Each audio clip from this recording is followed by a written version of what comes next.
Bekçi amca, canavarı yakaladım. Lan ben şimdi senin canına okuram. Ah! Şş, bana bak, kalk üstünden! Bak, kanunu ezilsen, kalk direm! Ulan!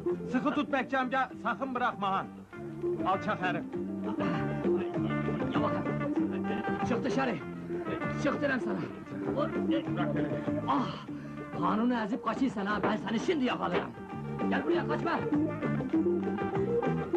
Kaçma direm sana!